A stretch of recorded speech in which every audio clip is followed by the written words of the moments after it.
Welcome to ASCI Webinar on how can analytics help retailers proactively manage their supply chains. I see that we have more attendees joining, so I will wait for about a minute before we officially start.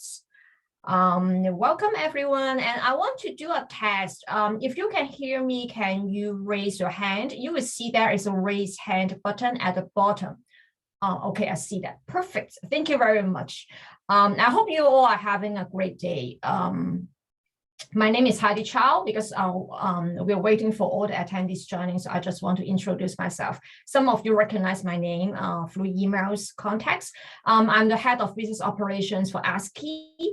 And before we start the webinar, I just want to go through some logistics with you all. So I see that more and more people joining, so I will wait for a few seconds before I go over the logistics. Please bear with me. Okay, I see that kind of pause now. So I want to go through some logistics with you all. So during the webinar, you are welcome to ask questions. At the bottom of the Zoom window, you will see there is a Q&A box. So you can click that and then type your questions. At the end of the presentation, we have a section for Q&A. Our speaker, Aitor, will answer your questions. And also, you see there is a chat box as well. That's also for you if you have any issues. For example, if you cannot hear us all of a sudden, just let us know. I will keep monitoring that to make sure we have a smooth webinar. And also, I want to remind you that the webinar is recorded. After today's webinar, we will upload that to our YouTube channel, and all of you will receive a link to that YouTube video probably tomorrow. After our editing, we will upload on YouTube, and I will send you a link so you can get a copy and share with your colleagues. So now I think we have most of the attendees joined, and I will introduce our speaker. And you can see Aitor Marroquin is our speaker for the day. Aitor is the Key Account Director at evCargo Technology. He's based in Sydney, and he's responsible for driving customer experience across key accounts and for business growth in Australia and New Zealand. Aitor. Thank you, Heidi. I'm very happy to be here today. I know it's lunchtime, so appreciate you making some time to join this webinar, and hopefully you can enjoy it while you're eating your lunch. Or yes, Heidi said it's going to be recorded as well, so that will be available later on. So let's go through the agenda first. So today we're going to cover five items. We're going to go through a very quick introduction of myself. Obviously, Heidi's already gone through who I am at a high level, and I will also be covering very quickly who is evCargo Technology, so the company that I work for. We'll be jumping into the topic overview, so understanding what are we going to be talking about today during the webinar. Moving into supply chain challenges within retail, so we're going to touch on what are some of the main headaches in the industry at the moment, which obviously most people probably know and guess, but we're going to be going through that in a bit more detail. And then we'll jump into how can analytics help, which is obviously the topic for today. I'll be wrapping it up with a key takeaways slide. And as Heidi said, there's going to be a bit of a Q&A at the end, hopefully if we got time. So feel free to write any questions in the chat box. Okay, so a bit about myself. That's me. That picture is around a year ago when I arrived into Australia, actually. So from the UK. So having spent the last eight years working in the UK. So as Heidi mentioned, I'm a key account director based in Sydney. Obviously, usually quite sunny, but as many of you will know, it's been raining quite a bit lately. But anyway, my experience is supply chain, basically over the last 12 years. Across different roles. So from a supply chain technology point of view, such as my current role working for evCargo Tech, freight forwarding, working across a couple of freight forwarders. One of them was linked to evCargo in the UK, and also working for a shipping line from a trade and commercial perspective. That's how I started my career around 12 years ago. Also, my background is retail focused. So I've been working with retailers since pretty much the beginning of my career. Very work very closely with retailers such as ASOS, Next, Urban Outfitters, the Warehouse Group here in New Zealand, Bradbank in Australia, and so on. So yeah, have a bit of experience on that end, and also international, as you can probably guess by my thick accent. I'm originally from Spain, and yeah, I have lived and worked in a few countries such as well, the UK, the US, France, and now Australia for the last year. So who is evCargo Technology? Very quickly, we are part of evCargo, which is 1.5 billion US dollar logistics and technology group. We have been developing software for over 20 years on the sourcing, compliance, and logistics space. We have a global client base. I will show you some of those clients in the next slide for your reference. And we're trusted by over 70 retailers, which I will also cover some of them in the next slide. And they use our modules in different shapes and forms throughout the business. In terms of numbers, we have around 6,000 suppliers that are connected to evCargo technology portals worldwide, and around 1.5 million orders go through our systems every year. So just to put everything into context. These are some of our clients. I won't go through them in detail, but just to give you a bit of an overview. So at the top, we got Australian and New Zealand brands, which you may recognize. In the middle, we got some Asian and South African brands, and at the bottom, UK and European brands. So again, predominantly retail focused from a technology point of view.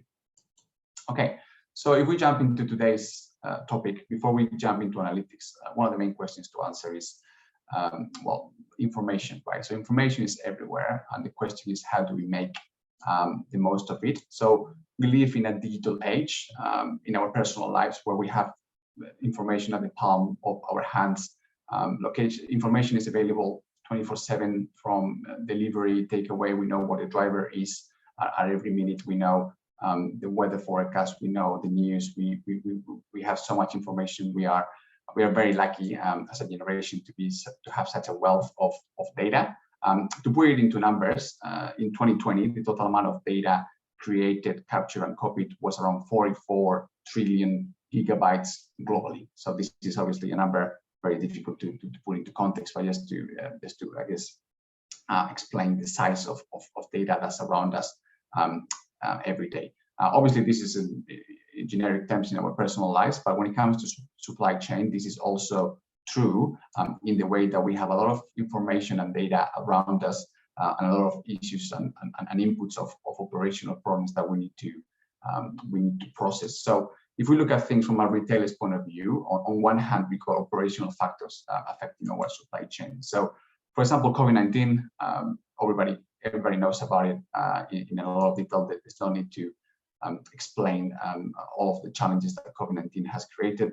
If anything, this has raised supply chain to the global mainstream media, and everybody's aware about the implications and whether it's going to affect Christmas and so on. So supply chain is more important than ever. But in terms of the challenges, whether it's supply, shortage of product, shipping prices, or shops being closed, this is affecting retailers every day, really.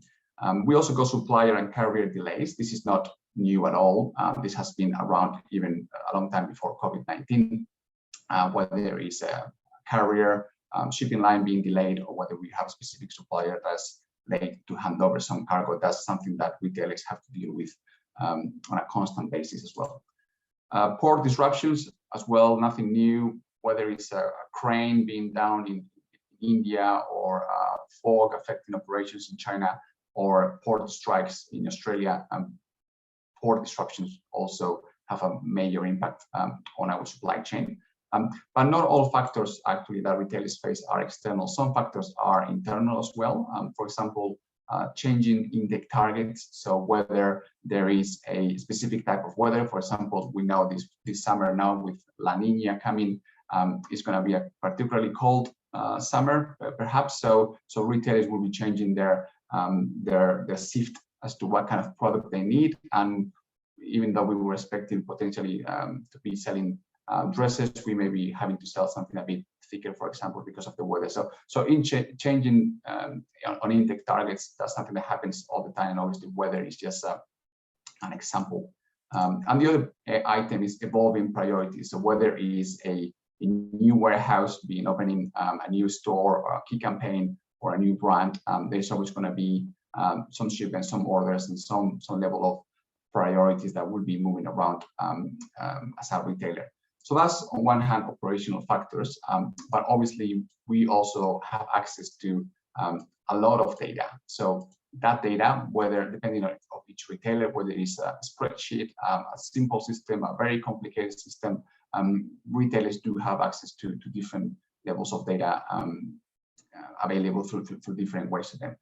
First example is shipping events. So, for example, the life of a PO, the life of a shipment, all the different milestones happening throughout their life, whether the supplier books the order at origin, whether the vessel departs, the vessel arrives, and so on. That kind of information is usually available to retailers in this day and age, again, in different shapes and forms, but it's out there. We also got information around changes on ETA, so changes on delays. So we get multiple iterations of this type of information, whether a vessel is delayed today by a day, then tomorrow is going to be delayed a bit farther, then the next day is going to be delayed, well, it's going to be maybe potentially put forward a few days. So we have all this level of information coming our way on a daily basis, where the goalpost really keeps moving from a delay point of view. We also have a lot of historical data, whether it's saved in some folder and some spreadsheet on some suppliers or provider system. Retailers usually have years of worth of data of how shipments move and how PO information was affected throughout not only this year but many previous years, and that's stored somewhere. And we also have a very granular level of detail. This is a PO SKU level most of the time. So we not only know a specific container was delayed, we know specific T-shirt, red T-shirt, medium-sized T-shirt was delayed from India last year, and we know how many times this type of PO and SKU level data information is delayed. So that information at that level of detail is already available to retailers as well. And lastly, performance. So we know whether a supplier is late, whether a carrier has met the expectations of their SLAs or their KPIs. So that information is usually available again to retailers. So the question is, as a retailer, so what do we do with all of this information, right? So on one hand, we got all these operational factors, all of these challenges to solve. There are plenty of them to go after. And on the other hand, you will argue, well, we have a lot of data. So data is there, and we should be able to solve all of these challenges. So how do we do it? So that's obviously what we're going to be discussing today in a bit more detail in the next slides. And also, we are going to be diving into a bit of a demo later on into the presentation as well. So what challenges do retailers face? So there's a lot of them, obviously, but we will be focusing on 4 just today. So the first one is information overload in the digital age. And this is basically the constraint that our brains have as humans, that there's so much information our brains can process. Some of you may recall a famous study from the 50s, psychological study claiming that our brains can hold up to 7 pieces of information before we start forgetting things. This has been debated, and the number may be slightly different, but in any case, the point is that there is so much information that we can process our brains, and this impacts the level of processing that we can do with all those data inputs that we saw on the previous slide. Also, there's a lack of time in this fast-paced and ever-changing environment. So we don't have enough hours on the days. Our mailboxes tend to be full. We have so many meetings, Zoom calls, obviously in this day, and we just basically don't even if we have that processing capacity in our brains to go through all that data, we just don't have time usually to just try to tackle some of those challenges, and we find ourselves having to prioritize. Also, retailers at different levels, but there's a common problem, which is a lack of holistic end-to-end supply chain visibility. And by holistic and end-to-end, I mean having a true eagle eye view of a supply chain. So traditionally, some retailers will silo some of their different parts of the supply chain. So you got the buyers and the merchandisers potentially looking at the upstream. You got inbound supply chain looking at the port-to-port, inbound or intake looking at the last mile delivery. So there's different departments sometimes looking at different parts of the supply chain. Obviously, there's a reason for that. But one of the effects of that is that sometimes there is a no end-to-end visibility, and we are not able to see what is the knock-on effect of some POs or some shipments potentially getting delayed at the very origin and having an impact later on port to port or a destination. So that holistic visibility is sometimes not there. And as a result, potentially, or not always as a result, but retailers tend to find themselves solving with problems in a reactive way. Sometimes we call it firefighting in the way that every day we're kind of dealing with issues. Sometimes the issues that we deal with are probably at the last stage where they are pretty serious, where they've been escalated, where they are at the critical point, and obviously that's why some of us will need to focus on those. However, this means that we are not able to take a proactive approach on problem solving, and we find ourselves fighting in a reactive way with some of these issues. So what is the answer to some of these problems? So the answer is data, as you can probably guess, but the question is how do we use it, right? So analytics as a topic has been around for a while, so it's nothing new. Visual representations of data, that's not groundbreaking. However, there is a difference between the different levels of visibility out there. And for example, if we look at business intelligence and analytics, we can see what some of these differences are. So first of all, data reporting. So business intelligence or many systems will provide retailers with this level of visibility from a report point of view, which is great. However, someone needs to go through the report. Someone needs to understand what those hundreds of thousands of lines mean. So this is where analytics should come in, the role of true analytics, which is to make use of this information and show the retailer and show us so what is the relevant information within this 100,000 line report. You know, what do I need to look at? You know, what is this report telling me? Another area is information summary. So again, business intelligence will give you traditionally a visual representation of your top 10 ports, potentially your top 10 carriers, your top 10 suppliers, which again is a good start point. However, the role of analytics and the true power of analytics should be on prompting for action. So answering, so what? So do I have 10? These are my top 10 suppliers. These are my top 10 origins. So what do I do with this? Is this good? Is this bad? Do I need to action anything? Do I need to be happy with the results? And this is the level of insight that we will be looking from analytics to give us. And lastly, performance. So we know, again, whether a shipping line is late, whether a shipping line is early. We know whether a specific carrier supplier has met their KPI. But what we don't know sometimes is the context. So we don't know when we try to put things into perspective. So how often and how late is this carrier? How late is this carrier compared to all the other carriers that we work with? Are they always late? Are they always late by the same level of percentage?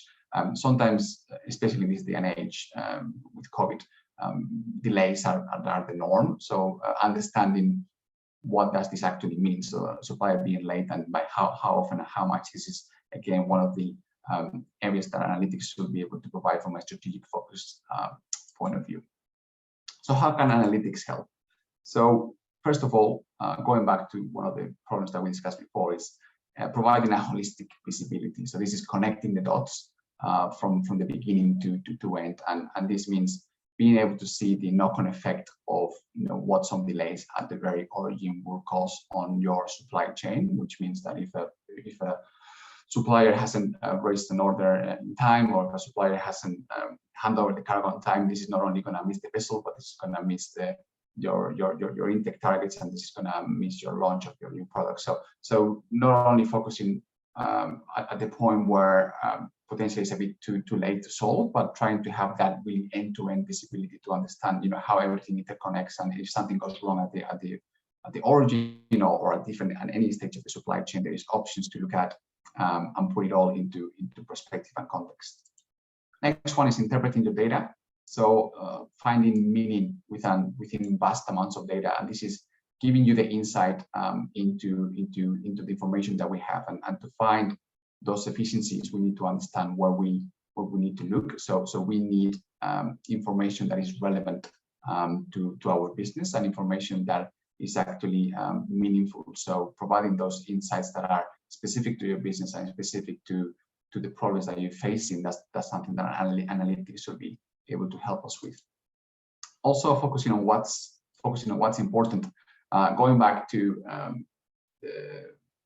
the challenge that I described before, there's not enough time on the day. So even if we have all the insights and all the data in the world, realistically, there's so many problems we can solve. So what are the most effective problems? So within the hours that I have available in my day, how can I make sure that I minimize the impact to my supply chain? So focusing on those suppliers that, maybe one supplier is late 60% of the time, but that supplier is tiny and doesn't really give you, doesn't really impact your supply chain that much. Whereas if you look at chunkier suppliers, volume-wise, you may be able to have even though the percentage of lateness may be smaller, you may be able to have a bigger impact of influence on your supply chain. So being able to narrow down into the most effective ways to influence your supply chain, that's very important. And lastly, predictions, and this is where it gets exciting for analytics. So looking at all of your old data, trying to understand patterns, and trying to use that for future use. So looking at the performance in the past, looking at ETAs, looking at where products ship from, and when, and under which weather, under which month, under which carrier, and utilizing all of that data to be able to make smarter decisions in the future. That's where one of the true powers of analytics lie. So what are some of the common questions and pain points that retailers have? And this is, I'm going to show you these questions, and I'm going to switch over to my browser to go through some of the solutions that from evCargo technology we've been working on from an analytics perspective, and just to exemplify and show you how some of these issues can potentially be solved through the use of analytics. So the first question is, how can I, as a retailer, pinpoint the bottlenecks in my supply chain? Second question is, how can I measure and drive performance against KPIs by learning from historic trends? Third question is, how can I ensure that I have the correct capacity to manage my inbound stock? And the fourth question is, how can I get a centralized view of my global volume? So those are 4 questions, example questions. Obviously, there's many other issues and questions that retailers are trying to solve in this day and age, but these are just some 4 examples that I'm gonna be spending some time to show you through our solution. So let me switch over to my browser. Just give me 1 second, please. And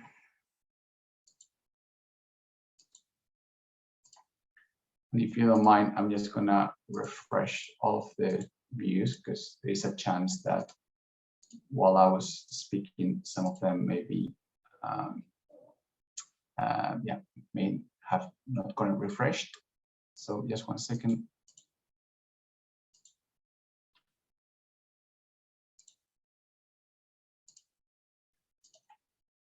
So I'm assuming everybody can see my browser. If not, please let me know, Heidi or Fiona, but I'll just wait until this loads. Okay, so the first scenario I'm going to be talking to you through today is, let me just do this. Yeah, okay. So the first scenario is, what are the bottlenecks right now in my supply chain? And how do I look at them from an eagle-eye point of view, right? So in this case, we're looking at a specific solution. I won't go through everything in detail, but just to give you an overview of some of the areas that we can answer and tackle these questions. So in this case, we can look at something that we call in play, which is every order, every shipment live within your supply chain. So these are not shipments that have been delivered already. These are shipments that are moving at this very moment. So these are shipments that are at the moment moving at different stages of the supply chain, and this view should be able to give you visibility of how do you action, how do you solve issues while you still have a chance to solve them. So not by the time that they're too late, but while there's a chance to go through them in a bit more detail. So in this case, we can see different stages of our supply chain. So we can see all of the orders of this specific fictitious retailer that are at the order stage. So they haven't shipped origin yet. So they are with the supplier or being booked or at the origin warehouse. They're at the origin. We can see everything that's been shipped, whether it's on the water, on the air, or on a truck, if you do China to Europe, for example, and everything that has been arrived. So if we look at order first, without jumping into the actual program first, we can see these specific retailers has around 13,000 units, so specific products that they have potentially an issue with. It's obviously a large retailer that we're looking at in this case. But in any way, there can be a lot of units within one specific container, so it may not be that many put into perspective. And something that we want to look at from a retailer's point of view is, okay, so we have delays. So overall, all of my orders, are they delayed on average? And some of these graphs, for example, down here, we can see the spread of days delay. So overall, all of my orders as a retailer, they are delayed by 1 day. So that's in principle good news in the way that nothing is very delayed. So most of the stuff is moving more or less 1 or 2 days within SLA, within KPI. Okay, and let's look at what's delayed then. So out of those 13,000 orders, how much are they delayed by? That's also very important. So are they delayed by a few days, or are they delayed by multiple weeks? So in this case, we can see they are delayed by 5 days. Depending on specific retailers, this may be good, this may be bad. That's something each retailer will need to assess and focus based on the KPIs. But we can see, put things into perspective again. So 5 days, potentially not too bad. And what is the longest? So what is the most critical issue that we need to look at? And we can see that on average, the longest delay that we got at the moment is 9 days. So that helps us before looking into the actual data. Again, having a quick look and a quick feel as to how good or how bad the state of my supply chain is at the moment. So if we jump into the actual view, this is showing us all of my orders again as a retailer that are at that stage of your supply chain. So before they have shipped, and we can see, okay, so we got 30% of my orders are tracking late, and we know from the previous view that on average they're around 5 days late. Sorry. And this is where we need to see, okay, so how can I action it? How can I make the most out of the data that we have? So if this was in an Excel file, or a system, it would be very difficult to look at. And this is where we can see different views. So we can look at things from a supplier perspective. So which suppliers are late in comparison to the volume, which is very important.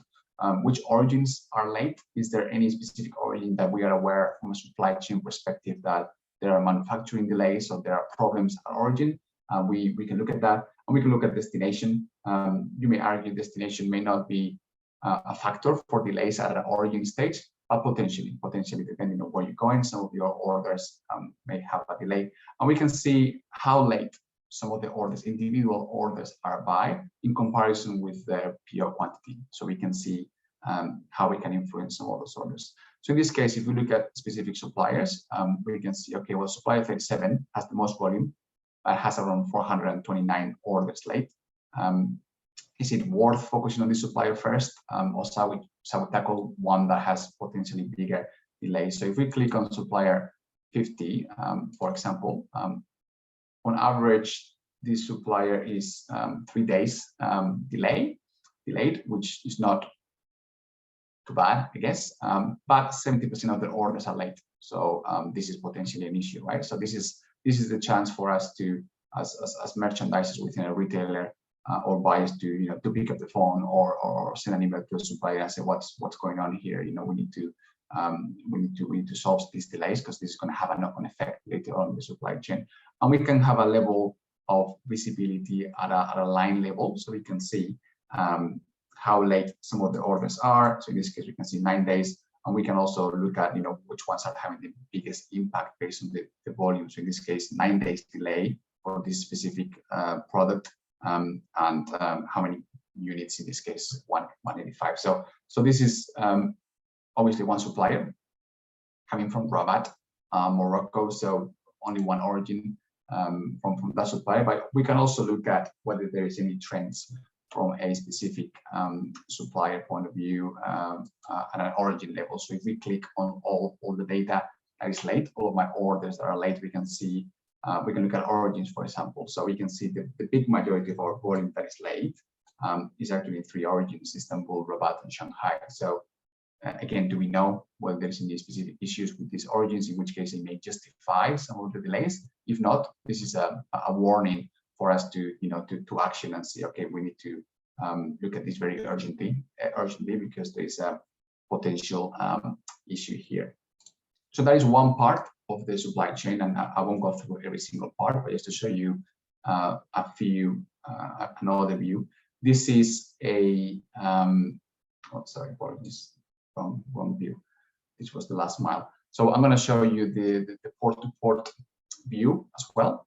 So in this case, these are all of my shipments as a retailer, again, that are either in the water or on the air or on the road, so at the movement stage of my supply chain.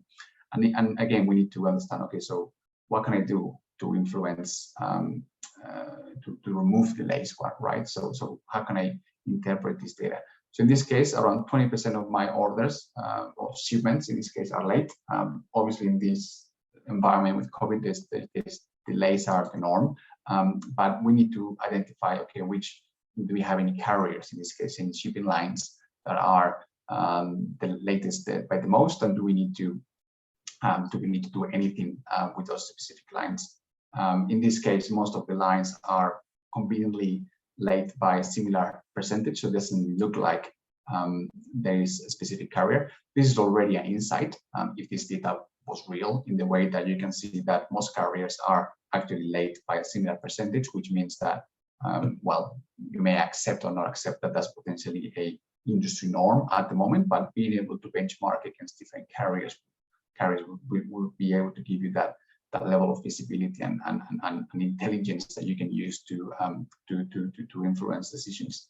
If we look at origins as well, we can see Istanbul, Shanghai, again, these are shipments that have left already origin, and potentially they are stuck because of issues. So for example, we may argue that we are aware of issues coming from Istanbul or Shanghai, but we're not aware of any problems from Colombo. Like, nobody's told us that there's any issues from Colombo in Sri Lanka as an origin. So this is a chance for us to dwell into the data.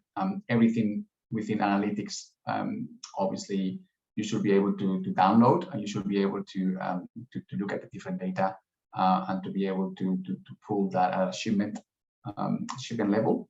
But in this case, in Colombo, we can see, well, okay, so carrier-wise, they are all kind of looking at a similar level of delay. But we can look at containers as well. So in our industry, obviously, any container roll is not good. 7 days is not good, but obviously anything above 7 days is definitely an alarm and something that needs to be cannot be delayed any farther. So you have the visibility in this view, for example, from a container perspective, to understand how late these containers are, and whether we need to look into the data of any of these containers specifically, and being able to pick up the phone with the carrier and try to remove and minimize the risks as much as possible. So this is one view. So that was one question. So that was the question of, again, examples of what are the bottlenecks right now in my supply chain. The next question is, how can I measure and drive performance against KPIs by learning from historic trends? So whereas the other data was live data. In this case, we are looking at data that is historic. So whether there are 3 months worth of data, or whether they are a year worth of data. In this case, we're looking at 3 months specifically. And again, we can look at different parts of our supply chain. So we can look at the shipping part, we can look at the arrival part, so port to port and delivery. So when we look at historic data, the important thing is to try to put things into perspective. So similarly to when we were looking at live data within my supply chain, when we look at historic data, we need to understand, okay, how late and how often was a specific supplier, what was the really important meaning behind the data that we're looking at. So in this case, we're looking at 59,000 products that were shipped over a specific period of 3 months in the past. We can see 4% of them were late, 4.8%, and then this is when we need to start understanding, okay, so how do we put this into context, and how do we understand whether these suppliers were actually late or as a norm, or whether it was a one-off, or whether they have to, whether it's something that we need to do as a retailer to influence that level of delay. So we can look at the suppliers, we can look at the shipping over time, we can look at the PO orders, but something that is very useful in this case is looking at how late and how often specific suppliers are. So in this case, we can see this is a small little supplier, supplier 22, was on average, percentage-wise, the latest, so 12% of the orders were delayed. Again, going back to the topic of prioritizing time, if we have all the time in the world, we obviously tackle every single supplier. If we need to focus on biggest impact, we may want to choose a supplier that potentially has slightly larger volume, but potentially, even though it has a less percentage of orders that are being late, by having a large volume, this will have an impact, bigger impact on our supply chain. So when we look at this specific example, so supplier 36, their orders were only late 9.7% of the time, but it's important to understand some trends, such as, okay, how often were they late? So in this case, if we look at different data, we can see week 36 and week 37, that's the only weeks really that they were late, the suppliers. So again, depending on different retailers, you may choose to say, well, okay, that's not too bad. Then, you know, they had a bit of a hiccup during 2 weeks,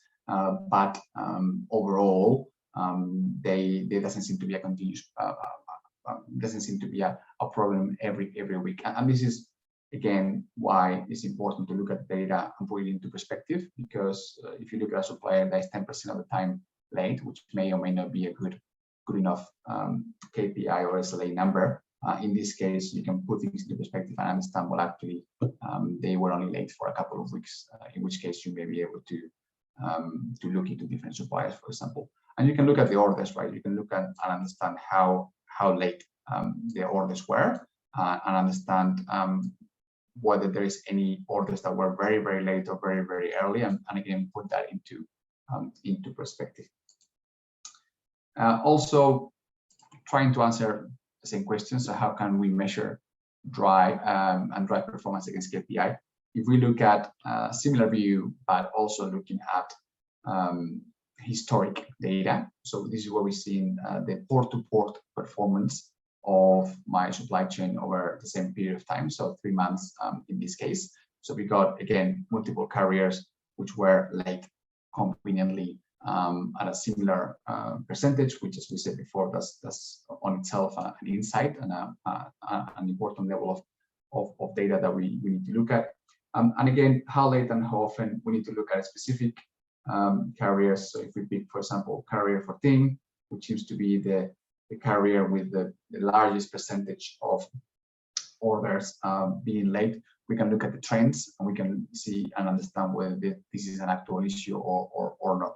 So in this case, picking up specific example, carrier 12, they were late pretty much every week, apart from week 36 and week 40, which tells us that it wasn't a one-off issue. They seem to be late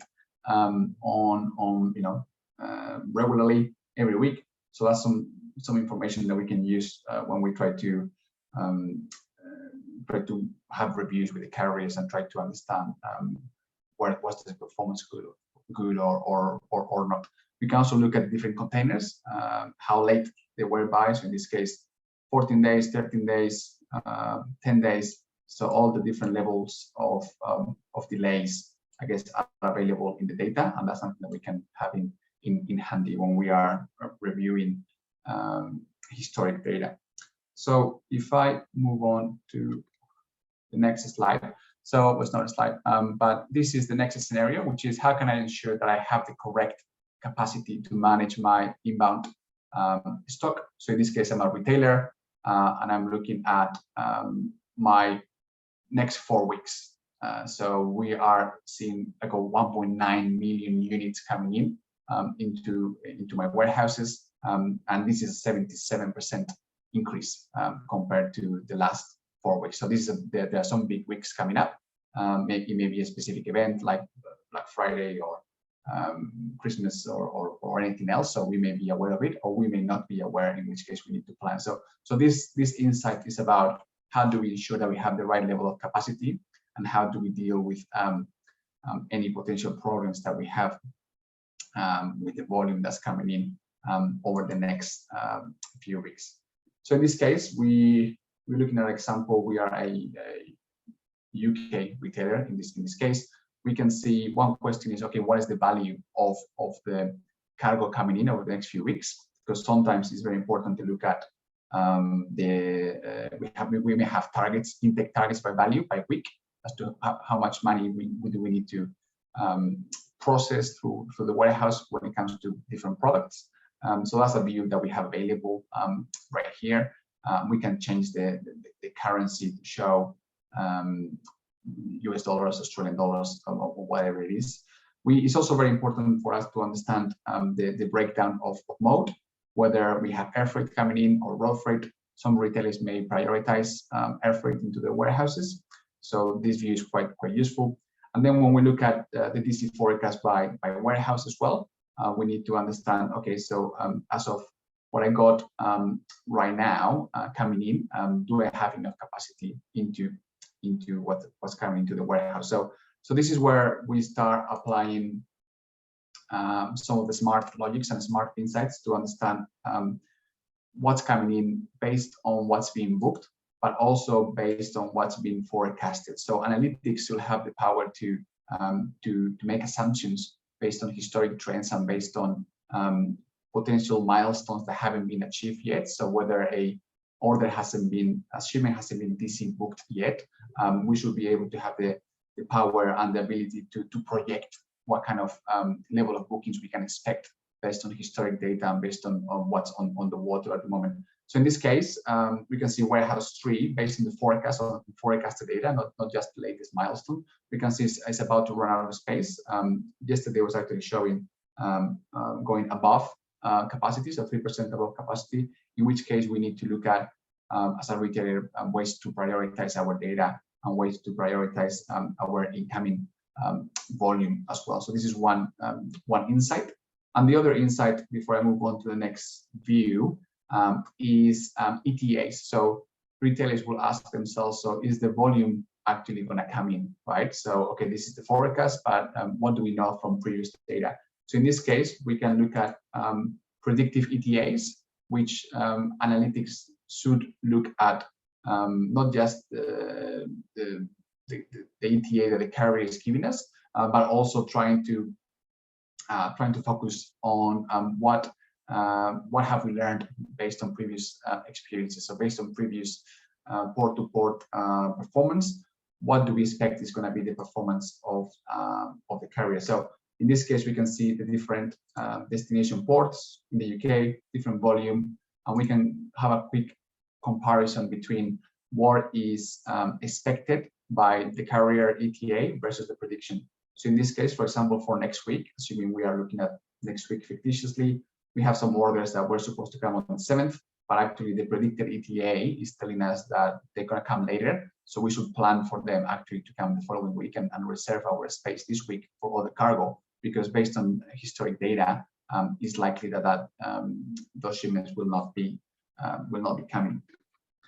Okay, and then just the last view before I wrap up. So this is the last question, which is how can I get a centralized view of my supply chain? So sometimes we need to visualize our supply chain end to end. In this case, we can see a breakdown of our supply chain by mode. We can see the trend year-on-year consolidation, which we will touch on very quickly, and also the breakdown of volume by origin country in this case. And we can see the world, suppliers and destinations, and we can get to understand, okay, so how do I where does all my supply chain volume come from? Which origins are the largest? So we can see a little bit of a heat map here, where we can see the darker the color is the largest the volume. So India, Turkey, and Morocco will be countries that are the biggest volume within my supply chain. And we can start drilling into the data into detail to understand how is my supply chain interconnected between countries. So in this view, for example, we can see how every country connects with each other. So we can see how Australia, India, China, the UK, and so on are interconnected and linked, which is something that we need to use to understand our sourcing trends and patterns globally. And sometimes, obviously, in this case, we're looking at the whole map, so we may only want to look at Australia. Obviously, that's where we are based here, and if we are part of a global retailer that needs to focus on one specific country, then we can narrow down the information to look at a specific country like Australia, and we can see that China, India, Turkey, Portugal, and Morocco, those are the origins that most of my data is coming from. So this is one example of how we can make the most out of the data and put it into context to try to understand some of the patterns from a sourcing perspective. The other element is looking at consolidation as well. So is there any consolidation within our supply chains? Is there any area that we can look at? So if we look at the different units of measurement, so changing it from pieces into CBM in this case, is there any ports globally that we can look at consolidation opportunities? That's something that many retailers will be interested to look into. So in this case, while the data is changing to CBM, we can have a look at port level, specific port level, and try to understand whether there is any specific opportunities, for example, within the Shanghai area, Shanghai-Ningbo area, where cargo can potentially be consolidated, or in the subcontinent market as well, where we need to try to understand whether we can have any opportunities to consolidate CFS-CY, CFS-CFS, or CY-CY cargo. So in this case, apologies, it's taking a bit too long to load because it's covering a few areas, but yeah, so if we narrow down just quickly, conscious of time, I'll be finishing soon. We can see all of the origin ports from China and India, and again, going back to prioritizing time and prioritizing impact areas, we can see the heat map, where is the biggest origin coming from, and we can try to understand, okay, so let's look at India, for example, in the subcontinent, where we have potentially some consolidation ports like Nhava Sheva, which is Mumbai, Delhi, or Mundra, and we can try to understand, okay, so is there any opportunities for consolidation within this port? So we can see at the top here, so Nhava Sheva, we got a lot of CFS LCL cargo moving alongside CFS-CY. We got Delhi and New Delhi, which obviously from a sea freight perspective sometimes comes from these ports, also using a large number of CFS-CY and CFS-CFS. So this gives us the visibility to put it at a regional level, look at different ports, understand, okay, so there's potentially a consolidation opportunity here that will save us money as retailers. So just very quickly, this is just the last example. If I switch back into my PowerPoint, 1 second, I will be wrapping up.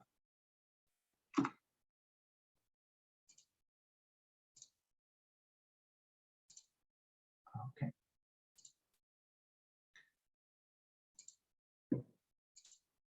So you may ask, okay, so where does all this data come from?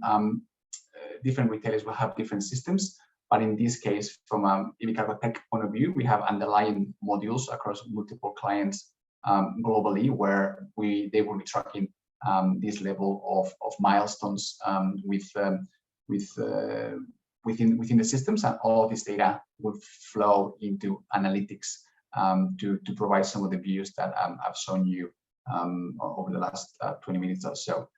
So this is an overview of some of the modules that we have. We have to go through that in detail at the moment, and this is the some of the level of milestones visibility that, again, you will expect to see through the life of a PO, which we track in our case through a system that we call Lima from evCargo technology. And in this case, this will allow the tracking of all these milestones will allow modules such as analytics to provide some of those insights and visibility that retailers need for their supply chain. And the last slide, so takeaways. So three takeaways. So first one is there's valuable data already available, so we don't have to wait until a few like a decade or 5 years until we are in a more advanced stage of data within supply chain. It may not be organized and structured and come into different ways, but there's a very large amounts of data already available within the supply chain world that we should be able to use. Analytics can help. So in our case, combining software and industry expertise of being able to understand what the retailers need to see, what's important for them, what's not important. So being able to create those powerful insights and focus that attention is on what matters the most to retailers. That's where the key role and the key advantage of analytics is. And the last point is that the journey has just begun really in the way of technology for analytics. So obviously, predictive analytics and AI are going to play a really big role. I mean, those words are already around in many different solutions, but the true power of AI and analytics and trying to use all data, current data, to make instant decision making based on historic information and based on different levels of risks and operational factors, and apply that into real life operational benefits. That's what's going to come. That's going to be one of the main benefits over the next 5 years when it comes to the power of AI and predictive analytics. So that is all from my side. Thank you for your time. We have some time for questions now, 5 minutes. But if we run out of time, that's my email address, the bottom right, and also you can reach me through LinkedIn. So I hope you had a great, hope you enjoyed the webinar. So have we got any questions, Heidi? Yeah, Aitor, we have 2 questions. They are both from VJ. So the first one, VJ asked while you were doing the demo. So the first question is that, is the delay supplier based on standard lead time, or is it taking into account delivery dates from PO and the actual delivery dates? So good question. So in this case, in our solution, we are looking at expected PO ship date at origin, and if we look back to one of my last slides of the different PO milestones, there are a number of iterations that a supplier will need to achieve throughout the movement of the order upstream. So there's a number of milestones that the supplier will have to be meeting against KPI, such as PO being raised, supplier booking with freight forwarder, supplier handing over the cargo, supplier providing the documents. So in our solution that I've shown, the level of KPI and SLA, that's based on a combination of the data that the retailers will have provided with us against what their expected PO ship date and expected ship date will be throughout those different milestones, and also against the different supplier milestones targets that the supplier themselves will have set within the system. So, but that's only just for these specific views. But in essence, we can set that up against whichever KPI and whichever supplier SLA we have to in the future. I hope that answered your question. Thank you, Aitor. Vijay, you can let us know if you have any follow-up question to your first question. So the second question also from Vijay is, how is the integration of the software happens with the service provider? Yeah, so good question. So so as per the last slide, so I can actually go back here. So these are the modules that within our solution feed into analytics. So the three modules in here, the blue ones, so that's what we would call Lima, so order management, shipment management, and delivery management. Normally, a retailer will have either all three of them or a combination of them and some other upstream modules.